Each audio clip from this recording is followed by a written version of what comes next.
The night sky split open with white fire, and the overseer's house erupted in flames. 50 voices rose in unified defiance as another bolt of lightning crashed down exactly where Henry Wallace pointed his weathered hand toward the heavens. Some called it divine intervention. Others whispered it was something far darker. But everyone knew one truth. This quiet field hand who could calm the wildest stallion with a whisper had somehow learned to command the very storms themselves. What happened in those 7 days of thunder would be whispered about in quarters across 3 counties for generations. But the question that haunted everyone was simple. How does a man born in chains learn to speak the language of the gods? Before we carry on, please hit the subscribe button to make my day and let me know where you are watching from in the comments. The story of Henry Wallace began not with thunder but with silence, the kind of profound quiet that settled over the tobacco fields of Berkshire Plantation in the Carolinas during the summer of 1825. Henry had arrived there 3 years prior, purchased at auction in Charleston for $800 by Master Robert Berkshire, a portly man with thinning hair who prided himself on running what he called a civilized estate. Henry came with a reputation that preceded him, a field hand who understood horses better than most men understood their own children, a worker who could predict weather changes days in advance, and most peculiarly, a man who had never been known to raise his voice above a conversational tone even under the lash. He stood just over 6 feet tall with shoulders broadened by years of labor that had begun when he was barely tall enough to reach a cotton boll. His skin was the deep brown of fertile earth after rain, marked with scars that told stories he never spoke aloud. His eyes carried something that made even the cruelest overseers hesitate. Not defiance exactly, but a kind of ancient knowing that suggested he saw beyond the immediate circumstances of his bondage into something larger and more terrible. The other enslaved people on Berkshire Plantation treated Henry with a mixture of respect and wariness, drawn to his calm presence while simultaneously unsettled by the way animals responded to him and how he would stand perfectly still before storms. His face turned skyward as if listening to conversations only he could hear. Master Berkshire's plantation sprawled across nearly 2,000 acres of prime Carolina soil, worked by 137 enslaved men, women, and children who lived in 2 rows of wooden cabins behind the main house. The overseer, a man named William Crenshaw, ruled the fields with calculated brutality, believing that fear kept production high and rebellion low. Crenshaw was a lean man with a face like weathered leather and eyes that held no warmth, the kind of man who could whip a field hand bloody before breakfast and sit down to eggs and ham without a tremor in his hands. He had taken an immediate dislike to Henry upon his arrival, sensing in the quiet man's demeanor something that challenged his authority in ways that had nothing to do with words or actions. The first time Crenshaw tried to break Henry's spirit, he had assigned him to work the most brutal section of the tobacco fields during the hottest part of a July afternoon. The kind of heat that made the air shimmer and turned the red clay into something that sucked at your feet with every step. Henry had worked without complaint from sunrise until the dinner bell, his movements steady and economical while younger men collapsed around him. When Crenshaw inspected the rows at day's end, he found Henry's section not only completed but done with such precision that not a single plant showed damage. The overseer had walked away frustrated, unable to find fault but deeply troubled by this man who refused to be diminished. But it was Henry's way with horses that first marked him as different in the eyes of his fellow enslaved people. Berkshire Plantation kept a stable of 12 horses, including a massive black stallion named Tempest that Master Berkshire had purchased the previous spring. The horse was beautiful and completely unmanageable, having thrown 3 experienced handlers and kicked a stable boy hard enough to break his arm. Master Berkshire was on the verge of having the animal destroyed when Henry had asked, in his characteristic quiet voice, if he might try working with the beast. Crenshaw had laughed at the suggestion, hoping to see the uppity field hand trampled, and had given permission with theatrical enthusiasm. What happened next became the first story people told about Henry Wallace. He had entered Tempest's stall alone, moving with a slowness that seemed almost ceremonial. The horse had reared and screamed, foam flying from its mouth, hooves striking the wooden walls hard enough to crack the planks. Henry had simply stood there, not cowering or retreating, his eyes locked on the animal's wild gaze. Then he had begun to hum, a low sound that seemed to come from deep in his chest, a melody without clear structure that rose and fell like wind through trees. The humming had gone on for nearly an hour while a crowd gathered outside the stable, certain they would eventually hear the sounds of a man being killed. Instead, the violent sounds had gradually ceased. The humming had continued, joined occasionally by words spoken too softly for anyone to make out. When Henry had finally emerged from the stall, he was leading Tempest by a simple rope halter, the great horse following him with the docility of a pet dog, its wild eyes now calm and almost affectionate as it nuzzled Henry's shoulder. From that day forward, Tempest would respond to Henry's commands and no one else's, and Master Berkshire, impressed despite himself, had made sure Henry spent part of each day tending the horses in addition to his field work. The other enslaved people began seeking Henry out for different reasons after that day. A young woman named Sarah, who worked in the main house, had asked him about her mother who was ailing in one of the cabins, burning with a fever that had lasted 3 days. Henry had visited the sick woman, had spent an evening sitting beside her pallet while touching her forehead and temples with fingers that moved in strange patterns. He had told Sarah to make a tea from the bark of a specific willow tree that grew near the creek, to add honey if she could obtain it, and to keep her mother's head elevated. The fever had broken the next morning, and Sarah had spread word that Henry had healing hands, that he carried knowledge passed down from someone somewhere, that connected him to powers the white masters knew nothing about. But it was the weather that truly set Henry apart. He would pause in his work sometimes, his head tilted as if listening, and announce with absolute certainty that rain would come in 3 hours, or that the next day would bring dangerous heat, or that a storm was building that would arrive after sunset 2 days hence. He was never wrong. Not once in 3 years had his predictions failed to manifest exactly as he described them. The other enslaved people noticed that Henry would become increasingly quiet in the days before major storms, that he would stand outside his cabin at night staring at the sky with an intensity that bordered on communion, and that during thunderstorms themselves he never sought shelter but instead remained outside, his arms often raised toward the lightning as if in greeting or supplication. Old Moses, the eldest of the enslaved people on Berkshire Plantation, claimed to understand what Henry was. Moses was nearly 70 years old, his back bent from decades of labor, his hair white as cotton bolls, and his mind still sharp as fresh-honed steel. He had been born in a place he could barely remember, had been brought across the ocean as a child, and carried memories of languages and beliefs that had mostly been beaten out of the enslaved population over generations. One evening, as a storm approached in late summer of 1825, Moses had sat outside his cabin smoking a pipe made from corncob and had watched Henry standing motionless in the center of the quarters, face turned toward the churning clouds. Moses had gestured for a few of the others to join him, speaking in the careful way that people used when discussing dangerous topics. He told them about stories his grandmother had told him, about men in the old country who were chosen by the thunder god, who could read the lightning like white men read books, who carried storm power in their blood. These men, Moses explained, were both blessed and cursed, because the power that allowed them to predict and sometimes even influence weather also marked them as threats to any authority that tried to claim dominion over them.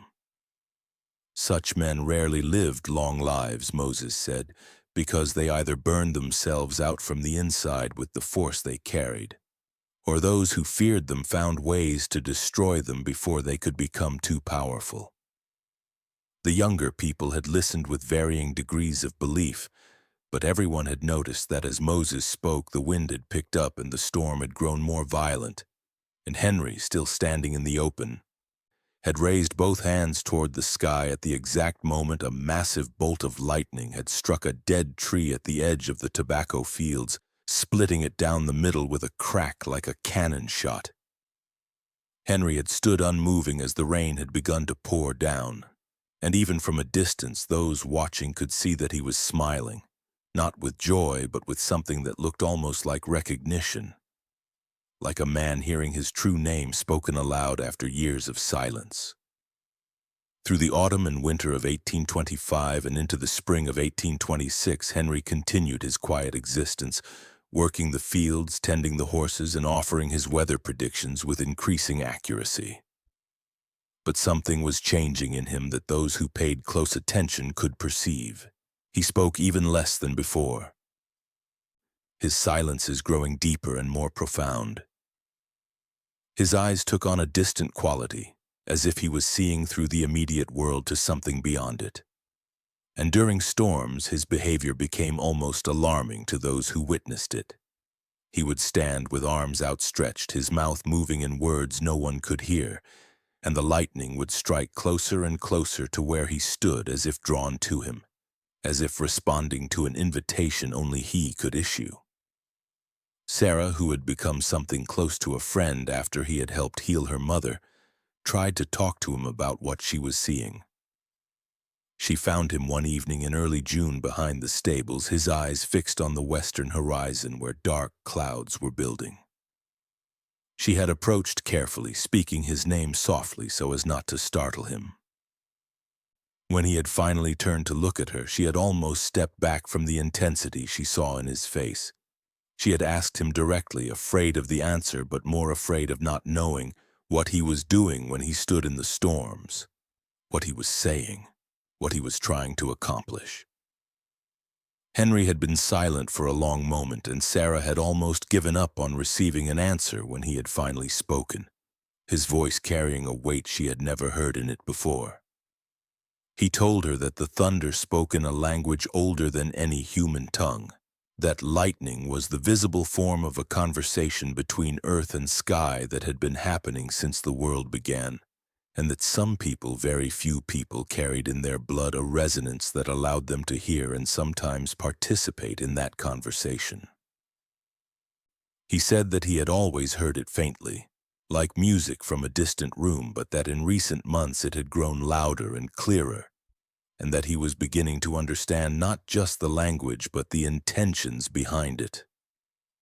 Sarah had asked him what the thunder wanted, and Henry's answer had chilled her despite the warm evening air.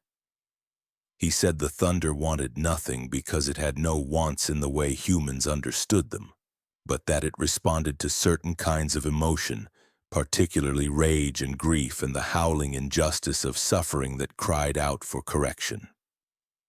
He said that his own rage, carefully controlled and buried deep for years out of necessity, had been growing like a storm itself, building pressure and force, and that the thunder recognized it, called to it, offered to lend its power to it if he could learn to channel it properly. He told Sarah that he believed something was coming, something that would shake the foundations of their world, and that he was meant to be part of it, though he did not yet fully understand how or when. She had left that conversation troubled, wanting to warn him to be careful, but knowing that advice was useless, that whatever process was unfolding in Henry was beyond his control or anyone else's. She had told her mother about it, and her mother had told her to pray, to ask the Lord to protect Henry from himself and from the dangerous path he seemed to be walking. But Sarah noticed in the following weeks that more people were drawn to Henry, that when he spoke, which was rare, people listened with an attention that bordered on reverence, and that the invisible authority he carried was beginning to manifest in visible ways. It started small. A man named Joshua, who worked the farthest tobacco fields, had been whipped by Crenshaw for talking back, had been left bleeding and humiliated in front of the other workers. That evening, Henry had visited Joshua, had tended his wounds with gentle hands, and had spoken to him in a voice low enough that others had to strain to hear. He had told Joshua that every wound inflicted by an unjust hand was a debt recorded in the ledger of the universe, that such debts accumulated weight and pressure, and that pressure, when it reached a certain threshold, had to be released or it would destroy everything around it. He said that the time for that release was approaching, that Joshua should tend his anger carefully and keep it sharp because it would soon be needed. Word of such conversations spread through the quarters with the speed of wildfire. People began to understand that Henry was not just predicting storms, but was speaking about a different kind of tempest entirely, one that would involve not weather but human action, not lightning strikes but the striking off of chains. The idea was dangerous beyond measure, the kind of talk that could get everyone involved killed in ways designed to serve as warnings to other enslaved people across the county. But the seed, once planted, grew quickly in ground made fertile by years of suffering and rage. Crenshaw noticed the change in atmosphere, the way conversations would stop when he approached, the looks that passed between workers that spoke of shared knowledge he was not privy to. He reported his concerns to Master Berkshire, suggesting that they needed to separate some of the enslaved people, particularly Henry, and sell him before he became a source of serious trouble. But Berkshire, whose plantation depended on the smooth operation of his labor force, was reluctant to disrupt things when production was high and the tobacco crop looked to be the best in years. He told Crenshaw to watch Henry closely and to use the whip if necessary to remind him of his place, but to avoid any action that might spook the others and reduce their productivity during the crucial harvest season. This decision, made from economic calculation rather than any humanitarian concern, gave Henry the time he needed to prepare for what was coming. He began holding quiet meetings after dark, gatherings of 5 or 6 people at a time in different locations. The woods beyond the quarters, the hayloft in the barn, the small clearing by the creek where the willows grew thick enough to hide movements. At these meetings, Henry spoke with an eloquence that surprised those who had only known him as a man of few words. He talked about freedom not as a distant abstraction, but as a tangible thing that could be seized if enough people were willing to pay the price for it. He described a plan that was forming in his mind, a coordinated action that would involve not just Berkshire Plantation, but at least 2 neighboring estates, a rising that would happen suddenly and with such force that it could not be easily put down. The plan required careful timing, needed the cover that chaos could provide, and depended on the cooperation of people who had been trained their entire lives to see resistance as suicide. Henry knew that fear was his greatest obstacle, that most enslaved people had seen what happened to those who rebelled, the torture and execution that served as both punishment and warning. He needed something that would overcome that fear, something that would convince people that divine forces were aligned with their cause, something that would make the impossible seem inevitable. He needed, in short, to demonstrate that his connection to the thunder was real, that he could indeed call down the storm, and that anyone who followed him would be riding that storm's power rather than just facing human opposition alone. The opportunity came in early July of 1826, when the summer heat had built to oppressive levels and the atmosphere felt heavy with the potential for violence, both meteorological and human. Crenshaw had been drinking more than usual, his temper made worse by the heat and by his growing suspicion that he was losing control of the enslaved population. On the morning of July 8th, he had accused a young field hand named Peter of stealing food from the smokehouse, an accusation that was probably true but which was also born of desperation rather than genuine theft. Peter was 17 years old, strong and healthy, and Crenshaw decided to make an example of him that would remind everyone of the consequences of disobedience. He had Peter tied to the whipping post in full view of the assembled workers and had announced that the boy would receive 40 lashes for his crime. The first 10 strokes had opened Peter's back in crimson lines, his screams cutting through the humid air, while the other enslaved people were forced to watch. Henry had been standing near the back of the crowd, his face expressionless, but those close to him noticed that his hands were clenched into fists so tight that blood was beginning to seep from where his nails cut into his palms. As Crenshaw drew back for the 11th stroke, Henry had suddenly stepped forward and spoken in a voice that carried across the entire assembly with unexpected force. He had said a single word, a name that most people did not recognize but that seemed to hang in the air with physical weight. The word was in a language that had not been spoken widely in Carolina for generations, one of the old tongues that had come across the ocean and survived in fragments and whispers. As the word left Henry's mouth, the sky, which had been cloudless and bright just moments before, suddenly darkened. Clouds appeared with impossible speed, boiling up from beyond the horizon and racing toward the plantation as if summoned by that single utterance. Crenshaw had paused, the whip still raised, his attention drawn to the sudden change in weather. He had laughed nervously and made some comment about getting the boy inside before the rain came. But as he moved to strike again, Henry had raised his right hand and pointed directly at the overseer. Thunder had rolled across the sky with a volume that shook the ground, and a wind had risen from nowhere, blowing dust and leaves in a spiral that seemed centered on where Henry stood. Every person present had felt their skin prickle with static electricity, had felt their hair begin to rise, had sensed something building in the air around them that had nothing to do with normal weather patterns. Henry had spoken again, this time in English, his voice still carrying that unnatural force that made it audible even over the rising wind.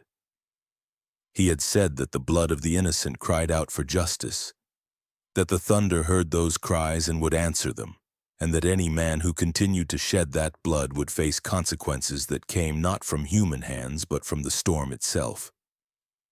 It was a threat delivered with such conviction and backed by such spectacular timing that even Crenshaw had hesitated, his face paling as he looked from Henry to the rapidly darkening sky and back again. Then the lightning had come. Not a single bolt, but a barrage of them, 3, 4, 5 strikes in rapid succession, hitting the ground at intervals that formed a rough circle around the whipping post.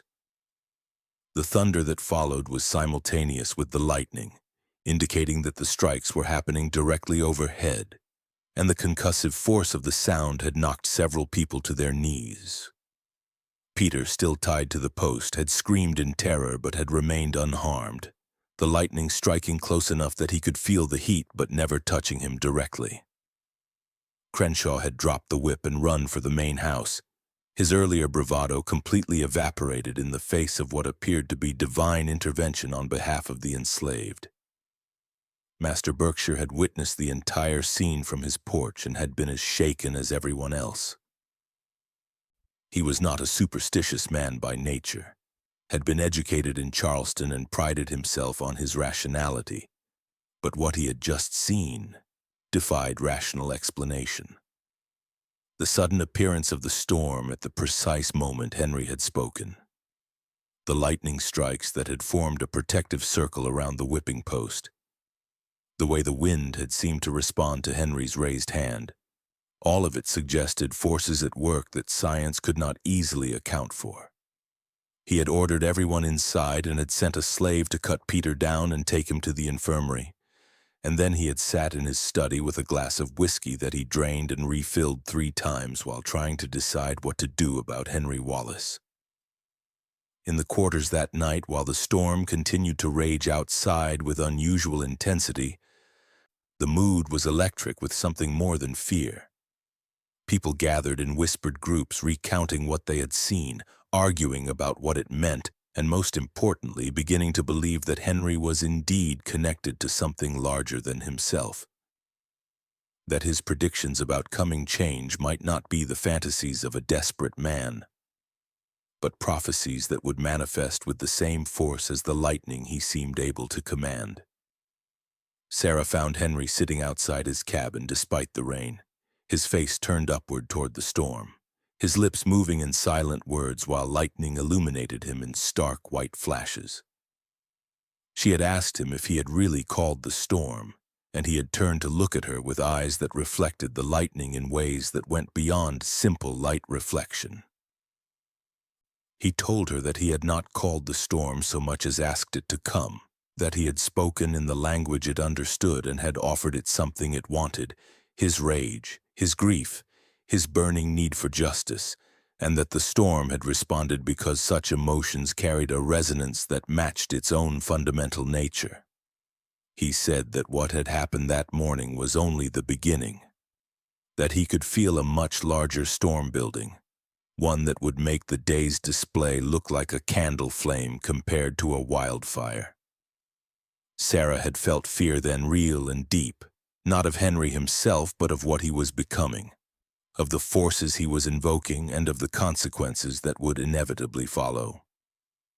She had begged him to be careful, to remember that he was still a slave on a plantation in Carolina, that no matter how powerful his connection to the storms might be, he was still flesh and blood that could be killed by bullets or ropes or any of the 1,000 ways that white men had devised to destroy black bodies.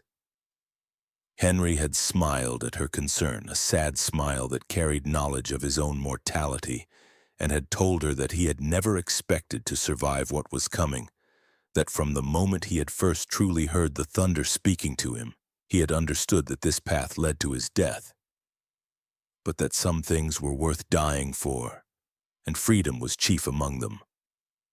Over the following week, Henry's status among the enslaved people transformed completely. He was no longer just a field hand who was good with horses and could predict weather. He was now seen as a prophet, a warrior, a man chosen by forces beyond human control to lead them toward liberation, or at least toward a fight worth making. People came to him with questions about when the rising would happen, how it would be organized, what role they would each play, and Henry answered with a certainty that inspired confidence even among those who had previously been paralyzed by fear. He told them that the moment would announce itself, that they would know when the time had come because the storm would tell him and he would tell them, and that when that moment arrived, they must act without hesitation, or everything would be lost. Master Berkshire, meanwhile, was in an agony of indecision. He knew that Henry represented a threat of unprecedented magnitude, that the man had somehow convinced a significant portion of the enslaved population that he wielded supernatural power, and that such beliefs could easily translate into organized resistance. But he also knew that attempting to punish Henry directly, especially after what had happened during the whipping incident, might trigger exactly the kind of uprising he feared. He consulted with neighboring plantation owners, including John Rutherford, who owned Millbrook Estate 3 miles to the north, and David Covington, who ran Cedar Grove Plantation 5 miles to the south. These men had heard about the lightning incident and were equally concerned about the potential for their own enslaved populations to be influenced by Henry's growing legend. They decided collectively that Henry needed to be removed, but that it had to be done in a way that appeared natural or accidental. That did not make him a martyr who would inspire others after his death. They planned to stage a situation where Henry would appear to have attempted escape and been killed in the process, a common enough occurrence that would not raise suspicions beyond the plantation. They enlisted Crenshaw, who was eager to regain his authority and to punish the man who had humiliated him, to organize a hunting party that would track Henry into the woods and ensure he never returned. The plan was set for July 15th, giving them a week to make preparations and to create a plausible story that would explain Henry's disappearance. But Henry, with that uncanny awareness that had marked him from the beginning, sensed the threat before it could materialize. He began moving faster than the plantation owners could act, holding meetings not just among Berkshire's enslaved people but sending trusted messengers to make contact with workers on neighboring estates. He told them that the time he had predicted was arriving, that the white masters were planning to move against him and that if they waited for their convenience, the opportunity would be lost. He described his vision for what would happen: a coordinated uprising across 3 plantations that would occur during the next major storm, when visibility would be poor and confusion high, when the enslaved people could move with the cover that wind and rain would provide, and when the storm itself would serve as both shield and weapon. The plan Henry outlined was ambitious to the point of seeming impossible. It called for groups of men and women from each plantation to move simultaneously, to overwhelm the overseers and any white men who resisted, to seize weapons from the main houses and then to consolidate at a predetermined meeting point. Before deciding whether to move toward the coast in hopes of finding ships or to head toward the mountains where rugged terrain might allow them to establish a defensive position. Henry was clear about the risks, that many would likely die, that recapture was a real possibility, and that even in the best-case scenario they would spend the rest of their lives as fugitives. But he argued that a life spent in flight was better than a life spent in chains, and that the attempt itself, regardless of outcome, would strike fear into every slave owner in the Carolinas and perhaps inspire others to make similar attempts. On the evening of July 14th, Henry felt the storm beginning to build. He stood outside his cabin with his face turned toward the western sky, where clouds were gathering in formations that spoke to him of immense power preparing to be unleashed. He could feel it in his bones and in his blood, could hear the thunder's voice growing louder in his mind, telling him that the moment he had been preparing for was less than 24 hours away. He sent word through the network of messengers he had established, telling everyone that the rising would happen the following night, that they should prepare themselves mentally and spiritually, that they should gather whatever weapons they could find or fashion, and that when the storm arrived in full force, they should move as they had discussed. That night, Henry did not sleep. He sat outside watching the sky, speaking in that old language that seemed to resonate with the building storm, his hands moving in gestures that looked like conducting an invisible orchestra. Sarah came to sit with him for a while, bringing him water and a piece of bread that he barely touched. She told him that she was afraid, but also that she was proud of him, that whatever happened, he had given them something precious, the belief that they were more than property, that they were people capable of shaping their own destiny, and that even if the rising failed, that belief would persist and would eventually bear fruit. Henry had squeezed her hand and told her to stay in the main house during the uprising, that she should not risk herself unnecessarily. But Sarah had shaken her head and said that if others were risking everything, she would not hide behind her relative's safety as a house slave. The morning of July 15th dawned hot and heavy, the air so thick with humidity that breathing felt like swallowing water. The sky was a strange color, a yellowish gray that old-timers recognized as the precursor to serious storms, and animals across the plantation were behaving strangely. Horses stamping and whinnying in their stalls, dogs refusing to leave their shelters, birds falling silent even though it was the middle of the day. Crenshaw, still unaware that his plan to hunt Henry had been preempted, was organizing the men who would participate in the evening's ambush, checking weapons and horses and discussing routes through the woods that would allow them to corner their quarry. Henry worked the fields that day as usual, his movements calm and steady, giving no indication to the casual observer that this was any different from any other day. But those who knew him well could see the tension in his shoulders, the way his eyes periodically scanned the horizon, the slight movements of his lips that suggested he was in constant conversation with something or someone invisible. Around mid-afternoon, the wind began to pick up, and the clouds that had been building all day started to take on the dark, roiling quality that indicated serious weather was imminent. By 4 o'clock, the light had taken on that peculiar greenish cast that often preceded tornadoes, and the air pressure was dropping so rapidly that people's ears were popping. Master Berkshire, seeing the weather deteriorating, ordered everyone inside, wanting to secure the livestock and protect the tobacco crop from potential hail damage. This order inadvertently helped Henry's plan, as it meant that the white overseers and owners would be focused on practical concerns rather than watching the enslaved people closely. As the workers moved toward shelter, Henry gave a specific look to the men and women he had recruited, a look that said without words that tonight was the night, that when the storm reached its peak they should act as planned, and that there would be no second chances or opportunities to reconsider. The storm hit at 6:30 in the evening with a fury that exceeded even Henry's expectations. The wind arrived first, strong enough to rip shingles from roofs and bend trees nearly horizontal. Then came the rain, not falling so much as being driven sideways by the gale, reducing visibility to a few feet and turning the ground into a muddy morass within minutes. Lightning began to strike with a frequency that was almost continuous, the thunder a constant roar that made conversation impossible even at close range. It was chaos of the highest order, the kind of tempest that people would talk about for years afterward.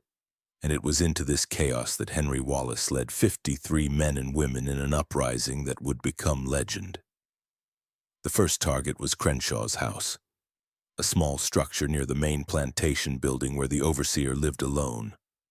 Henry led a group of 12 men through the driving rain, moving with purpose despite the conditions that should have made navigation nearly impossible. He carried a staff he had carved from oak, its surface marked with symbols that might have been decorative or might have been something more.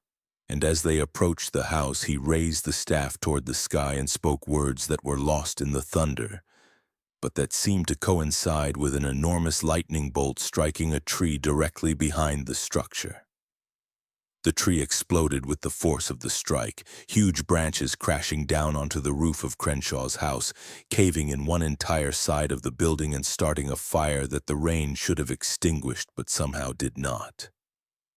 Crenshaw emerged from the wreckage, his face bloody and his expression one of absolute terror as he saw Henry standing there with the burning house behind him and lightning illuminating his face in stark, demonic flashes.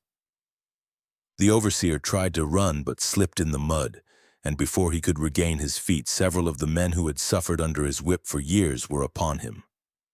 What happened next was brutal but brief, years of rage and humiliation channeled into violence that was both personal and symbolic. When it was over, Crenshaw lay dead in the mud, his blood mixing with the rain and running in thin rivulets toward the tobacco fields he had overseen for so long. Simultaneously, groups at the other two plantations were making their moves. At Millbrook Estate, a man named Daniel, who had been recruited by Henry's messengers, led an attack on the main house, overwhelming the few white men present and seizing control of the weapons cabinet.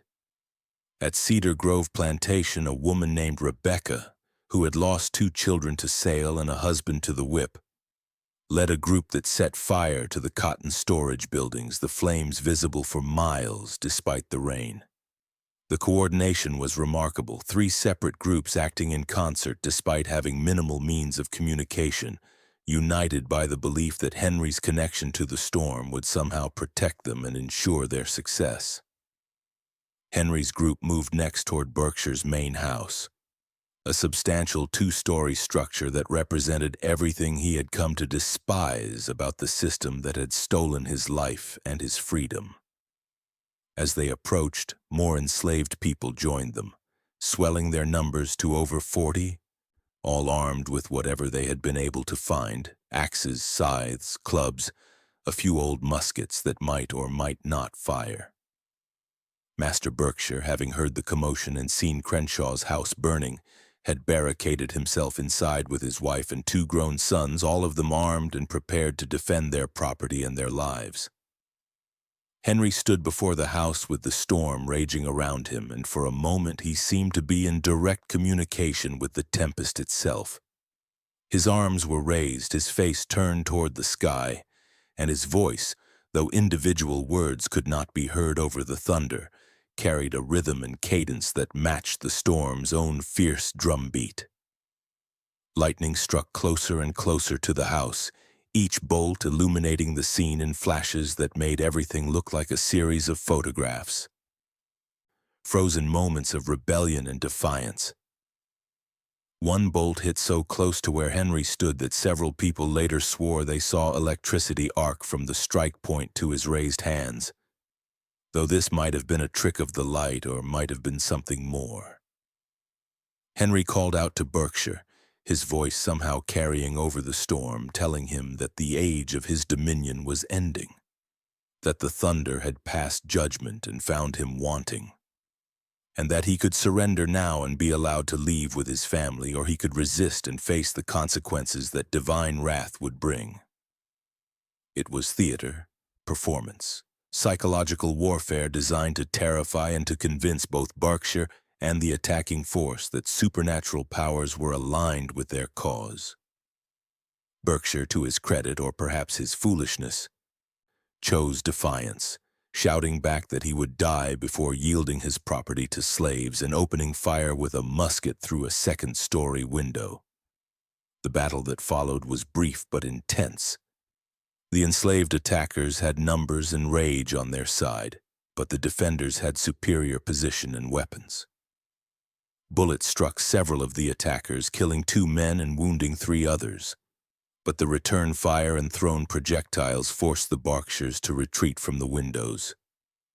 Henry directed a group to bring one of the wagons to use as a battering ram against the front door, while others spread around the house to prevent escape. The whole scene was backlit by the burning Crenshaw house and illuminated periodically by lightning strikes that seemed to be increasing in frequency rather than diminishing as the storm progressed. As the wagon struck the front door for the second time, splintering the heavy wood, a lightning bolt of extraordinary power struck the roof of the main house directly above where the Berkshires were making their stand. The thunder was simultaneous and deafening, and the force of the strike blew a hole in the roof and started a fire in the upper story that spread with terrifying speed despite the rain. The defenders were forced to abandon their position, and as they fled down the stairs toward the ground floor, the door finally gave way and the attackers poured inside. What happened in the next few minutes became the most controversial part of Henry's story, the part that white historians would later use to justify the brutal response that followed. Master Berkshire and his sons fought with the desperation of men who knew they were facing death, and in the chaos of the burning house, all 3 were killed. Berkshire's wife, Clara, was spared at Henry's direct intervention, his voice cutting through the violence to order that she not be harmed. She was escorted out of the burning building and left bound but unharmed in one of the slave cabins, and she would later testify that Henry himself had protected her, had spoken to her with unexpected gentleness, and had told her that the blood of women was not required to balance the scales of justice. By 10 o'clock that night, the uprising had achieved its initial objectives across all 3 plantations. The overseers and owners were dead or had fled, the main buildings were burning, weapons had been seized, and over 100 enslaved people had joined the rebellion. They gathered at the predetermined meeting point, a large clearing in the woods between the 3 estates, where Henry addressed them with the rain still falling and lightning still illuminating the sky in irregular bursts. He told them that they had achieved something remarkable, but that the hardest part was still ahead, that they needed to move quickly before white militia could be organized, and that their best chance lay in heading toward the coast where the storm might give them cover to commandeer or stow away on boats. But even as he spoke, Henry knew that their chances of escaping were minimal. The scale of what they had done, killing white plantation owners and overseers, burning property worth tens of thousands of dollars, acting in coordinated defiance across multiple locations would provoke a response of unprecedented severity. Every white man in the county and beyond would arm himself and join the hunt. Professional slave catchers would be brought in from other states. Dogs would be set loose on their trails, and the full apparatus of state power would be mobilized to crush them and to make such an example of their punishment that no other enslaved person would dare similar action for generations. Some in the group argued for scattering, believing that smaller groups would have better chances of evading capture. But Henry urged them to stay together, saying that their strength lay in unity, and that separated they would be hunted down individually with no means of defense. The debate was cut short by the arrival of a young boy who had been posted as a lookout, bringing news that riders with torches had been spotted on the main road heading toward Berkshire Plantation, and that it sounded like many men, perhaps as many as 50 or more. The militia was mobilizing faster than Henry had anticipated, spurred by the violence and the storm into immediate action rather than waiting for dawn. Henry made a decision then that revealed both his tactical intelligence and his understanding of the mythology he had built around himself. He ordered the majority of the group to continue toward the coast under the leadership of Daniel from Millbrook Estate, while he would take a smaller group back toward the plantations to create a diversion that would draw the militia's attention and buy time for the others to escape. It was a suicide mission, and everyone knew it, but 15 men and women volunteered immediately, willing to follow Henry even into certain death because his courage and his conviction had given them something they had never had before: the belief that their lives meant something beyond their labor value. The two groups separated in the darkness, with the larger group heading east while Henry's volunteers moved west toward the approaching militia. The storm was beginning to weaken slightly, the rain lessening and the lightning becoming more sporadic, and Henry knew that meant his most powerful ally was departing. He led his small group to a ridge overlooking the main road, a position that gave them visibility and a tactical advantage despite their inferior numbers and weapons. As the militia riders came into view, Henry counted at least 60 men, all armed with muskets and torches, their faces grim with the anticipation of violence.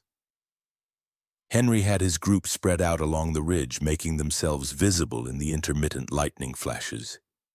And then he did something that those who survived would recount with wonder for the rest of their lives.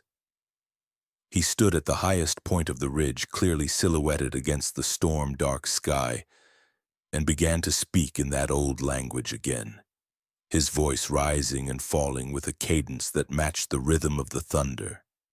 The words seemed to pull at something in the atmosphere, and the lightning, which had been diminishing, suddenly intensified again. 3 massive bolts struck in rapid succession near the ridge where Henry stood, close enough that the watching militia members could see him clearly in the brilliant white light, his arms raised toward the sky like a conductor commanding an orchestra of gods. The psychological effect was profound. Many of the militia members later admitted that in that moment they believed they were facing something more than a slave rebellion, that they thought they were witnessing genuine sorcery or demonic power, and that several of them had wanted to turn back rather than face whatever Henry Wallace had become. But courage, or perhaps simply mob momentum, kept them moving forward, and as they began to ascend the ridge, Henry's group opened fire with their few muskets and began throwing rocks and improvised weapons down the slope. The militia returned fire with greater volume and accuracy, and several of Henry's volunteers fell in the first volley. The battle was desperate and one-sided, courage and supernatural assistance, real or perceived, providing no defense against superior numbers and firepower. One by one, Henry's volunteers were cut down, fighting with a ferocity born of the knowledge that capture meant torture and death regardless, so they might as well die on their feet and taking enemies with them. Henry himself seemed to bear a charmed existence, bullets passing close enough to tear his clothes but never finding flesh. Or perhaps his movements were simply informed by a lifetime of predicting and reading patterns that allowed him to dodge with uncanny accuracy. As the last of his volunteers fell, Henry stood alone on the ridgetop, surrounded by advancing militia members, his staff raised toward a sky that was clearing as the storm finally passed. For a moment it seemed like he might perform one final miracle, might call down a strike that would take him and his attackers together. But the thunder had grown distant and the lightning was striking miles away now. The storm moving on as storms always did, answering to patterns and forces that even Henry's connection could not fully control. He spoke words that none of the militia members understood, a final prayer or curse or farewell to the power that had briefly flowed through him, and then he lowered his staff and stood waiting as they approached. They did not kill him there on the ridge, though many wanted to. The leader of the militia, a colonel named Marcus Bennett, who owned a plantation 10 miles to the south, ordered Henry taken alive. Bennett understood that Henry's death needed to be public and prolonged, needed to serve as a warning and a demonstration of white power that would erase any lingering belief in supernatural protection.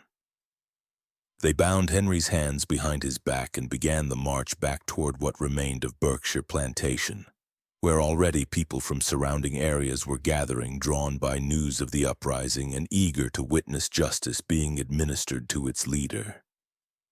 Over the next 3 days, while other militia groups hunted down the escapees with ruthless efficiency, Henry was held in chains in a makeshift cell constructed from what remained of Berkshire's stable. He was not tortured during this period, Bennett having given orders that he should be kept alive and relatively intact for the public execution that was being planned. But he was questioned repeatedly, with various plantation owners and officials trying to understand how the uprising had been organized, who else had been involved in planning it, and most pressingly, how he had managed to control or predict the lightning strikes that so many witnesses had reported. Henry answered none of their questions directly, speaking only in that old language or in cryptic statements that provided no useful information.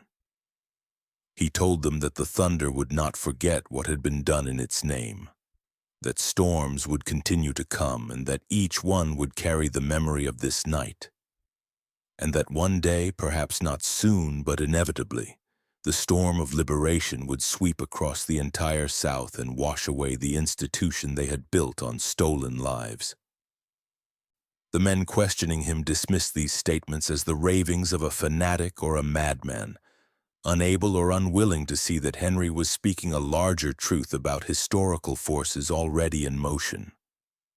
Most of the escapees were recaptured within 2 days, the militia's organization and the use of tracking dogs making escape nearly impossible. Of the 80 or so people who had participated in the uprising, 43 were captured alive, 17 were killed during the pursuit, and 20 managed to avoid immediate capture, though most of these would be caught in the following weeks. The punishment for the captured was decided quickly, the legal system providing only the barest facade of justice in cases involving slave rebellion.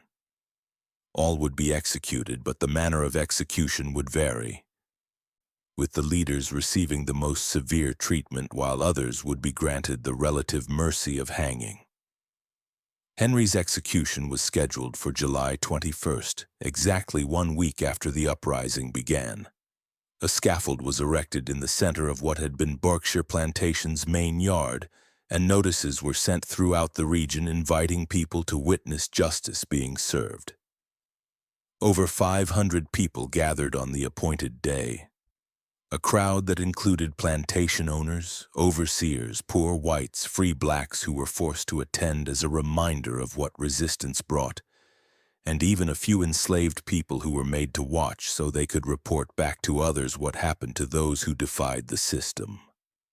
Henry was brought from his cell just after noon, his hands bound and his clothing torn, but his bearing still proud and unbroken. He showed no fear as he was led toward the scaffold, his eyes scanning the crowd as if looking for someone or something. Sarah was there, having been spared execution because she had ultimately remained in the main house during the uprising, as Henry had asked, and when his eyes found hers, he smiled slightly, a gesture of recognition and farewell that nearly broke her composure. The crowd was mostly silent, the usual jeering and taunting that accompanied such events muted by the strange awe that Henry still inspired even in chains. Colonel Bennett read the charges and the sentence, his voice formal and carrying across the assembled crowd. Henry Wallace was condemned for the murder of 4 white men, the destruction of property, the organization of a slave rebellion, and the practice of sorcery. This last charge being unusual but added because so many witnesses had reported the apparent control over lightning.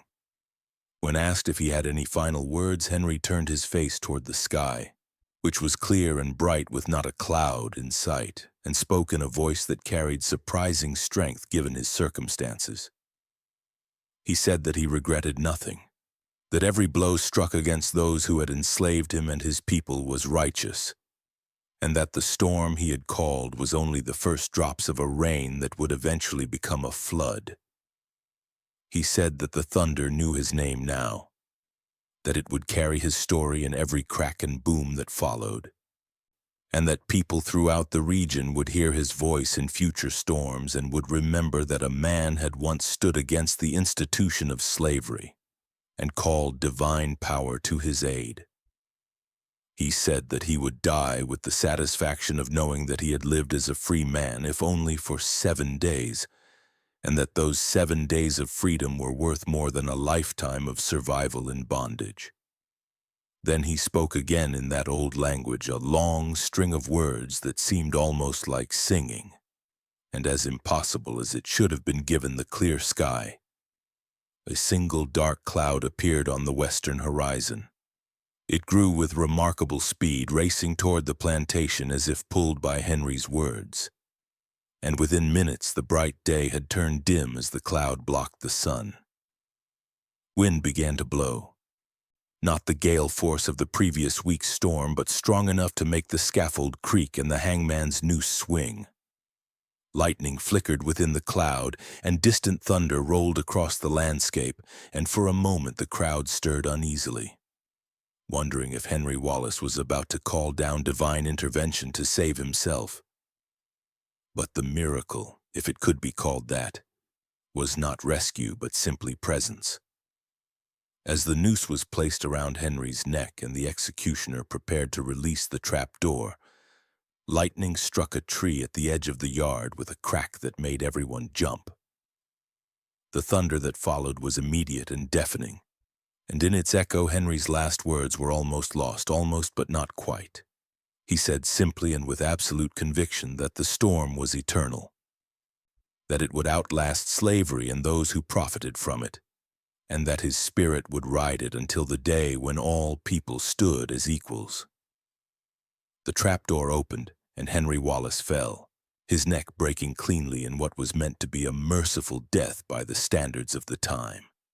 But as his body swung, the storm broke fully over the plantation, rain pouring down with sudden intensity, lightning striking repeatedly close enough to make the crowd scatter for shelter, and thunder booming with a violence that seemed targeted and intentional. The executioners cut down Henry's body quickly, unnerved by the storm and eager to complete their grim task.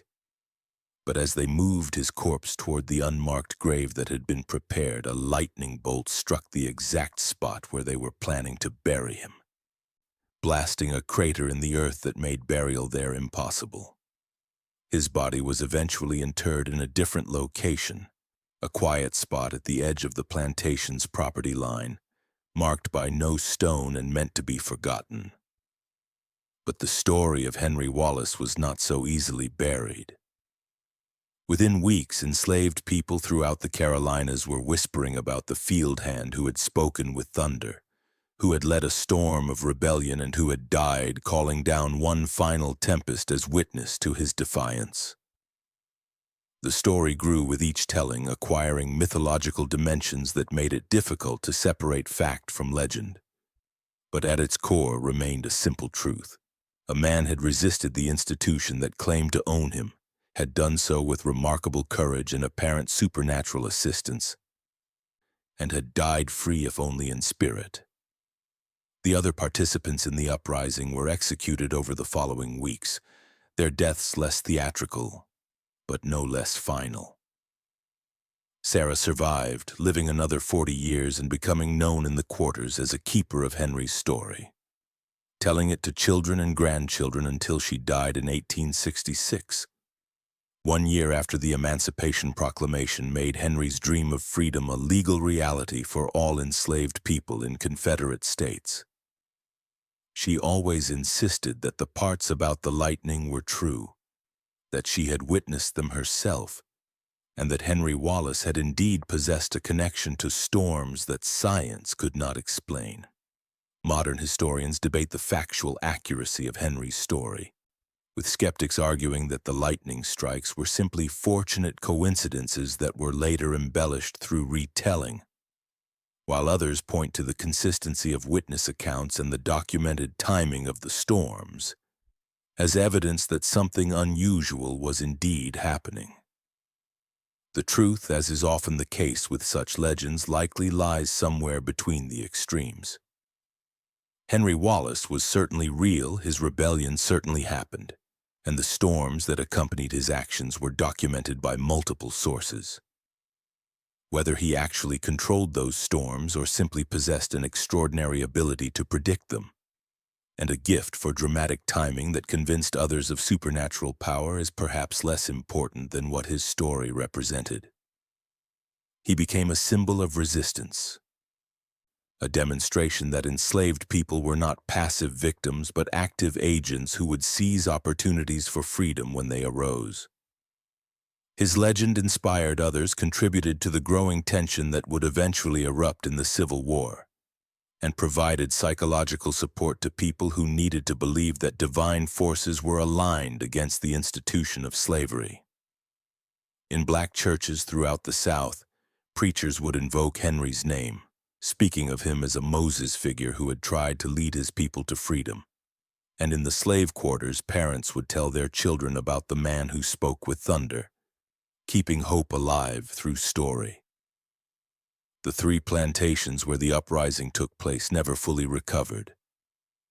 Berkshire Plantation was eventually sold and subdivided, its main house rebuilt but never quite shaking the reputation as a place where violent spirits walked during storms.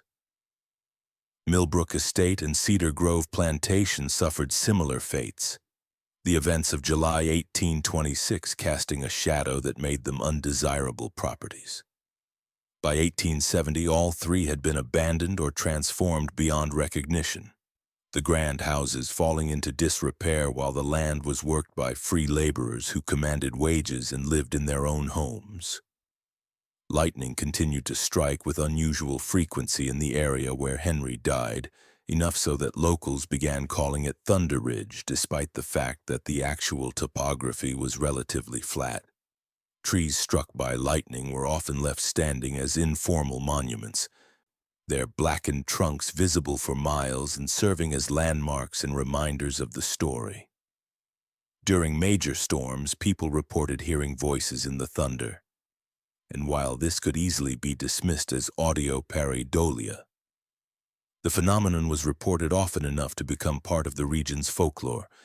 Sarah, in her old age, was interviewed by a traveling scholar who was collecting stories from formerly enslaved people, and her account, preserved in handwritten notes now housed in a university archive, provides the most detailed first-hand description of Henry Wallace and the events of 1826. She described him as a man who carried great sadness but also great strength, who believed deeply in justice even when justice seemed impossible, and who had taught her and others that freedom was not something granted by masters, but something claimed by the brave.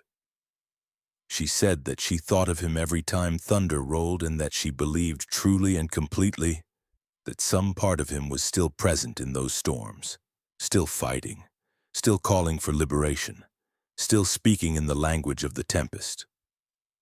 The mythology of Henry Wallace evolved over the decades following his death, acquiring new layers of meaning with each generation that retold his story. During Reconstruction, he was invoked as an example of the courage that newly freed people needed to exercise their rights in the face of violent opposition. During the Jim Crow era, when legal segregation reimposed many conditions that resembled slavery, his story was told as a reminder that resistance was both possible and necessary. During the Civil Rights Movement, organizers drew inspiration from his willingness to risk everything for freedom, and some of the young activists who faced down police dogs and fire hoses spoke of feeling connected to the same storm power that Henry had supposedly channeled. Academics have attempted to locate Henry's grave on multiple occasions, hoping to give him proper recognition and perhaps to verify details of his life through archaeological investigation. But the unmarked burial site was never definitively identified. Several locations were excavated based on historical records and oral tradition, but none yielded conclusive evidence. Some believers say this is fitting, that Henry Wallace should remain part of the earth and the storms, not confined to a marked grave where his story could be domesticated and made safe. Others argue that he deserves the recognition that a proper memorial would provide, that his name should be carved in stone so that future generations can honor his sacrifice. What is indisputable is that the uprising of July 1826 happened, that it involved coordinated action across 3 plantations, that the violence was substantial and the punishment severe, and that at the center of it all was a man named Henry Wallace, whose personal qualities, whether supernatural or simply exceptional, inspired others to risk everything for freedom. The storms that coincided with these events were real, documented in multiple journals and letters from the period, and their timing was remarkable enough to require either acceptance of extraordinary coincidence or acknowledgement that Henry possessed some unusual ability to predict or perhaps influence weather patterns. The broader historical impact of Henry's uprising was significant if indirect. It contributed to growing paranoia among Southern plantation owners about the possibility of large-scale slave rebellions, leading to harsher laws and more brutal controls that paradoxically increased the moral opposition to slavery in northern states. Every rebellion, even failed ones, chipped away at the facade that slavery was a benevolent institution accepted by those it enslaved. Henry's story, with its dramatic elements and supernatural overtones, spread far beyond Carolina, appearing in abolitionist newspapers in the North, where it was used as evidence that enslaved people possessed dignity and courage that slavery sought to crush, but could never fully extinguish. In the years leading up to the Civil War, Henry Wallace's name was invoked by both abolitionists who saw him as a hero and by slavery's defenders who pointed to his actions as proof that enslaved populations were dangerous and required strict control. Both sides used his story to support their arguments, but neither could deny that he had demonstrated the fundamental truth that no human being truly accepts being owned by another. That the desire for freedom is so powerful, it will manifest even when the odds of success are effectively zero. This truth, demonstrated by Henry and countless others who resisted slavery in ways large and small, was one of the forces that made the institution ultimately unsustainable despite its economic profitability. Today, if you visit the area where Berkshire Plantation once stood, you will find mostly forest and farmland, with few visible traces of the buildings or the events that occurred there. But local residents, particularly those whose ancestors were enslaved in the region, still tell stories about Henry Wallace, still claim that during major thunderstorms you can hear his voice in the thunder, still believe that he watches over them from somewhere within the storm clouds. Whether these beliefs reflect literal truth or serve as metaphor for the enduring power of resistance is perhaps a question each listener must answer for themselves. What cannot be questioned is that Henry Wallace lived, fought, and died for freedom, and that his story, transmitted through generations of retelling and embellishment, continues to inspire people who face their own storms of injustice and oppression. He demonstrated that courage is not the absence of fear, but the willingness to act despite fear. That leadership can emerge from the most unlikely places, and that the human spirit's desire for freedom and dignity cannot be permanently suppressed, no matter how powerful the forces arrayed against it. These lessons, carried in the story of a man who spoke with thunder, remain relevant wherever human beings struggle against systems that seek to diminish or control them. The legend of Henry Wallace, field hand and storm caller, rebellion leader and martyr, lives on in the thunder that rolls across Carolina summers, in the lightning that strikes with seemingly intentional force, and in the hearts of people who hear his story and recognize in it their own hunger for freedom and justice. He was a man who became a myth, but beneath the myth was a truth more powerful than any fiction. The truth that no chain can hold the human spirit forever, and that some storms, once called, can never truly be silenced.